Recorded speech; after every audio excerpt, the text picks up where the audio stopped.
So let's talk about something I bet you felt before. Why is it that small talk can feel so draining, while a really deep, meaningful conversation can leave you feeling totally energized and alive? I mean, really think about it. Have you ever been there? You're wading through polite chatter about the weather, and you just feel your energy seeping away. But then, later, you get into a 2-hour deep dive on some huge topic, and you feel more connected and alive than ever. If that sounds like you, then you are in exactly the right place.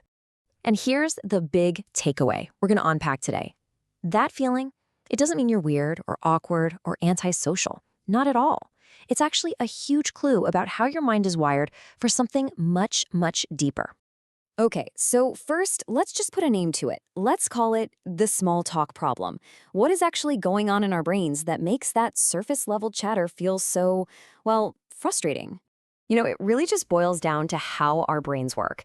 Your brain is basically a meaning-making machine. It's constantly looking for useful information it can connect to what it already knows. So when it gets a stream of fluff, facts with no real substance, it just starts tossing that information out in real time. And that process, it's mentally exhausting. It leads directly to that feeling of boredom and fatigue. So what if we reframe this whole thing? What if that exhaustion isn't a flaw? What if it's just proof that you have a mind that is literally built for depth? I love this slide because it just shatters all those negative labels we put on ourselves. You worry you're coming off as antisocial? No, the reality is you're an abstract thinker. You get told you're difficult? Actually, you're just highly perceptive. So let's get this straight. You're not broken. Your mind just craves real, genuine meaning. So how does this all actually work inside your head? Well, we're going to explore the 5 big psychological keys that explain this. We'll cover everything from how you think and read social cues, all the way to how you process your own emotions. All right, let's dive into those first 2 keys.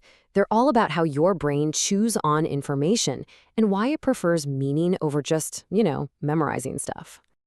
See, a mind that's built for depth is almost never still. It's always running little mental simulations, always asking why behind everything it sees. This is classic analytical processing.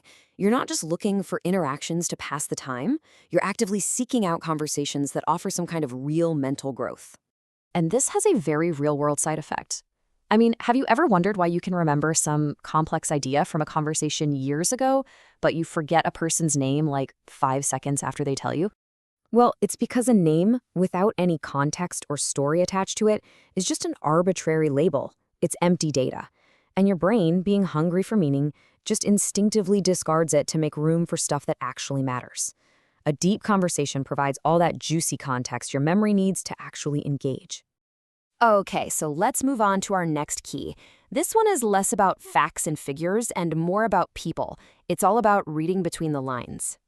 If you're someone who prefers deep talks, you probably have a high sensitivity to all the unspoken stuff in a conversation.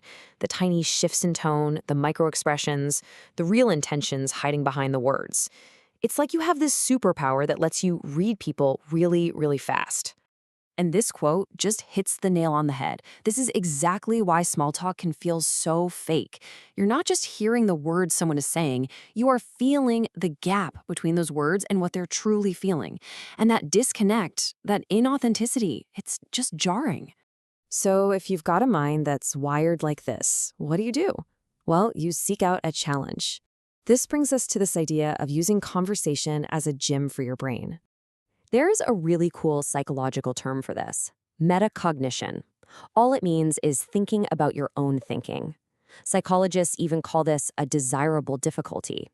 It's a mental workout, and just like lifting weights at the gym, it makes your brain stronger and way more flexible. And deep conversations, they're the perfect place for metacognition. They give you the space to really look at your own biases, to test your beliefs against new ideas, and to actually grow as a person. It's about choosing the challenge of growth over the comfort of just repeating the same old opinions.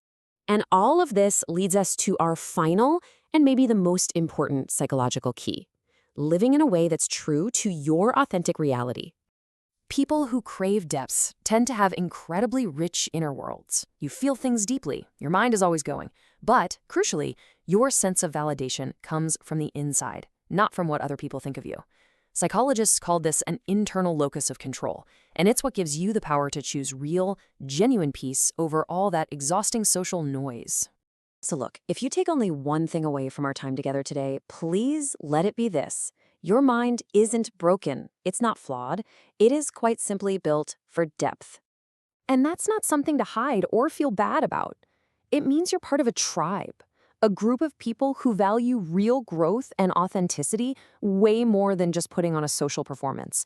And honestly, that's an incredible strength. So, I'll leave you with one final thought. Knowing this about yourself now, that your mind is built for this and that real connection is what actually fuels you, what authentic conversation, what real connection will you choose to seek out today?